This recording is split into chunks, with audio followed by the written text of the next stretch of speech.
بسم اللہ الرحمن الرحیم۔ السلام علیکم پیاری طالبات، امید ہے کہ آپ نے پچھلی کلاس میں کروایا گیا تمام کام جو ہے وہ اپنی کاپیوں میں کر لیا ہوگا۔ آج جو ہے وہ ہم سبق نظم نعت کو جو ہے وہ آگے لے کر چلیں گے۔ پچھلی کلاس میں ہم نے نعت کو پڑھا تھا اور اس کے الفاظ معنی کا کام کیا تھا، ٹھیک ہے بیٹے؟ تو آج میں آپ کو اس کی تشریحات اور اس کا خلاصہ جو ہے وہ بتاؤں گی۔ تشریحات میں آپ کو ایسے ہی زبانی بتا دوں گی، جبکہ خلاصہ جو ہے وہ لکھنے کا طریقہ آپ کو بورڈ کے ذریعے سکھاؤں گی کہ کس طریقے سے آپ اس کا خلاصہ جو ہے وہ اپنی کاپی میں لکھ سکتے ہیں۔ خلاصے سے مراد یہ کہ اس نظم کو نثر کی صورت میں جو ہے وہ کرنا ہے، یعنی آپ پوری اس نظم کو نثری انداز میں عبارت کی صورت میں آپ لکھیں، جیسے یہ اشعار کی صورت میں ہے، ٹھیک ہے طالبات؟ تو اب میں اس کا ایک ایک بند پڑھوں گی اور اس کی الگ الگ وضاحت جو ہے وہ آپ کو سمجھاتی چلی جاؤں گی۔ دیکھیے، سب سے پہلا آپ کا جو بند ہے وہ ہے سب سے اولا و اعلیٰ ہمارا نبی، سب سے بالا و بالا ہمارا نبی، جیسے سب کا خدا ایک ہے ویسے ہی ان کا تمہارا ہمارا نبی، سارے اچھوں میں اچھا سمجھیے جسے ہے اس اچھے سے اچھا ہمارا نبی۔ یعنی اس بند میں جو ہے وہ شاعر نبی کریم صلی اللہ علیہ وآلہ وسلم کی صفات بیان کرتے ہوئے کہتے ہیں کہ ہمارے نبی کریم صلی اللہ علیہ وآلہ وسلم پوری دنیا میں دونوں جہانوں میں جو ہے وہ بلند مرتبے والے ہیں، ان کا مرتبہ، ان کی شان جو ہے وہ سب سے زیادہ ہے۔ کائنات میں جتنی بھی مخلوقات ہیں ان سب میں نبی کریم صلی اللہ علیہ وآلہ وسلم جو ہے وہ اونچی شان والے ہیں۔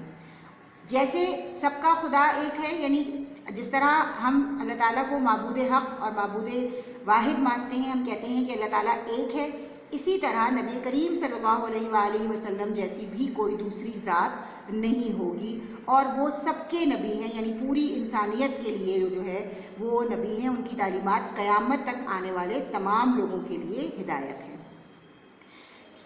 پوری دنیا میں جتنے بھی اچھے لوگ ہیں، ہر انسان میں جو خوبیاں کسی ایک انسان میں خوبیاں پائی جاتی ہیں، جیسے کہ آپ جانتے ہیں کہ ہر انسان مکمل خوبیوں کا حامل نہیں ہوتا، اس میں کچھ خامیاں بھی ہوتی ہیں، لیکن نبی کریم صلی اللہ علیہ وآلہ وسلم کی ذات وہ ذات واحد ہے کہ جس میں صرف خوبیاں ہی خوبیاں تھیں۔ تو دنیا کے تمام انسانوں میں جتنی بھی خوبیاں، جتنی بھی صفات پائی جاتی ہیں، وہ ساری کی ساری نبی کریم صلی اللہ علیہ وآلہ وسلم کی ذات میں موجود ہیں، ٹھیک ہے بیٹے؟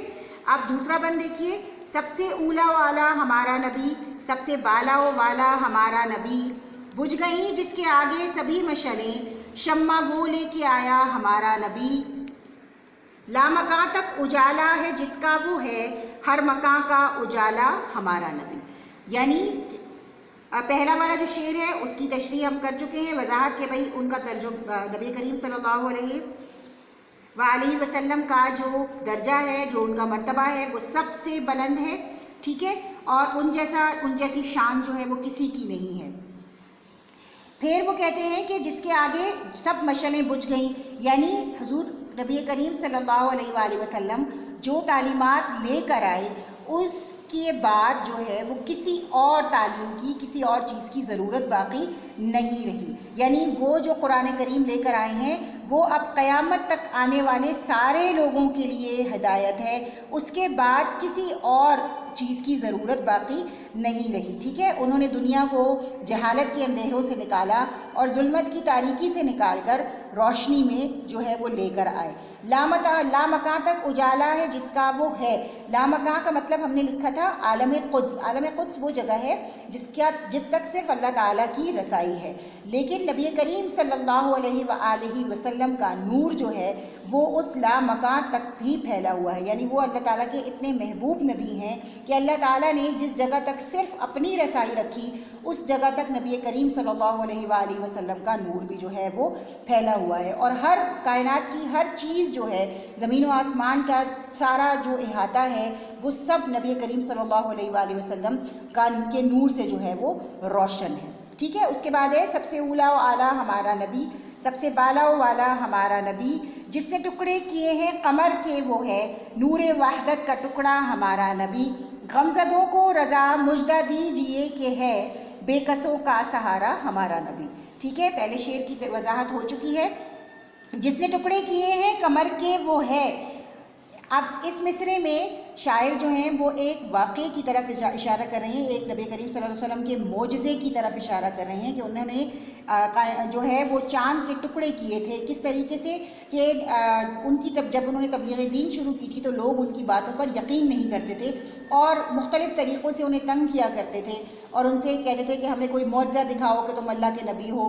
تو اس وقت بھی یہ بھی ایک اسی واقعے کی کڑی ہے کہ کسی نے ان سے کہا تھا کہ آپ چاند کو 2 ٹکڑے کر کے دکھائیں، اگر آپ اللہ کے سچے نبی ہیں. تو آپ نے اپنی لاٹھی کے ذریعے جو ہے وہ لاٹھی کو چاند کی طرف بڑھایا تھا اور چاند جو ہے وہ 2 حصوں میں تقسیم ہو گیا تھا. تو یہ اس مصرے میں اس بات کی طرف اشارہ ہے. نور وحدت کا ٹکڑا ہمارا نبی، ٹھیک ہے، یعنی اللہ تعالیٰ کا نبی کریم صلی اللہ علیہ وآلہ وسلم کا نور جو ہے وہ یکتا ہے، ایک ہے، یعنی ان جیسا کوئی نہیں ہے.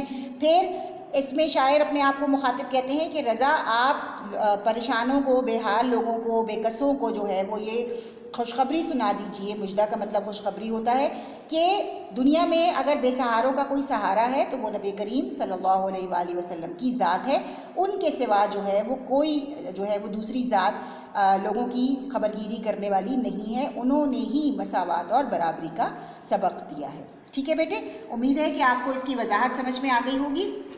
اب آئیے چلتے ہیں ہم اس کے خلاصے کی طرف. ٹھیک ہے، اب خلاصے میں نے آپ کو بتایا، ذرا آپ دیکھ لیجئے گا بورڈ کی طرف، میں دکھا رہی ہوں آپ کو.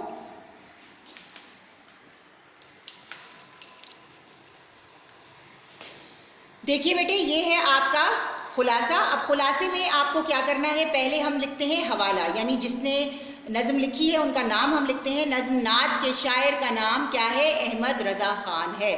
اس کے بعد ہم اس کا خلاصہ دیکھ لیتے ہیں. یہ خلاصہ میں آپ کو کاپی بھی دکھاؤں گی تاکہ آپ کو اس کو کرنے کا طریقہ سمجھ میں آ جائے.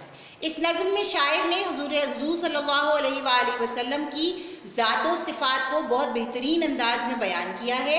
وہ کہتے ہیں کہ ہمارے نبی صلی اللہ علیہ وآلہ وسلم تمام کائنات کے سب سے اعلیٰ اور بلند درجے پر فائز ہیں.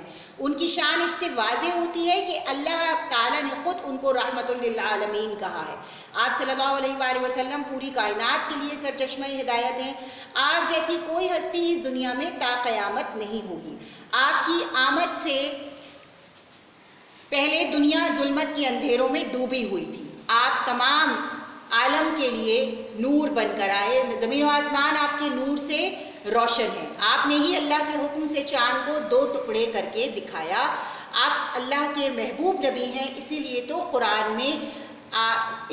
قرآن میں اکثر مقامات پر اللہ تعالیٰ نے اپنے نام کے ساتھ آپ کا نام جوڑا ہے. نظم کے آخر میں شاعر دکھی لوگوں کو دلاسا دیتے ہوئے کہتے ہیں کہ اس دنیا میں اگر کوئی بجا طور پر بے سہاروں کا سہارا ہے تو وہ ہمارے نبی صلی اللہ علیہ وآلہ وسلم ہے. آپ نے ہی شاہ اور گدا کے فرق کو مٹایا اور دنیا کو مساوات اور برابری کا درس دیا.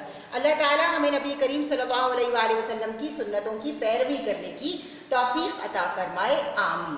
ٹھیک ہے بیٹے، اب آئیے ذرا کاپی پہ دیکھ لیتے ہیں کہ اس کام کو آپ کو کاپی پہ کیسے کرنا ہے.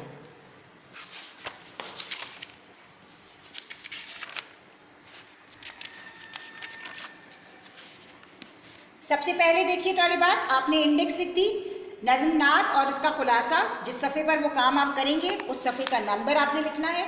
اس کے بعد اس طرح اوپر آپ نے ڈیٹ جیسے آپ لکھتے ہیں صفحہ نمبر ڈالا، خلاصے کی ہیڈنگ لگائی، پھر حوالہ لکھیں گے آپ. نظم نعت کے شاعر کا نام احمد رضا خان ہے.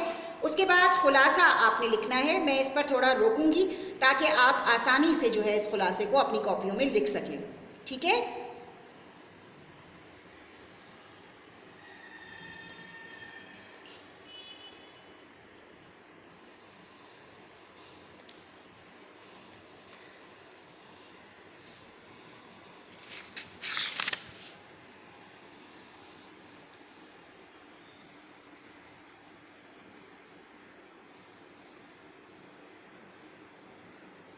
ٹھیک ہے بیٹے، یہ آپ کا جو ہے وہ کام ہے جو آج کی کلاس میں آپ کو دیا جا رہا ہے. یعنی آپ نے نظم نعت کا جو خلاصہ ہے یہ آپ نے اپنی کاپیوں میں کرنا ہے. دیکھیے ہوم ورک دیکھ لیجئے اپنا.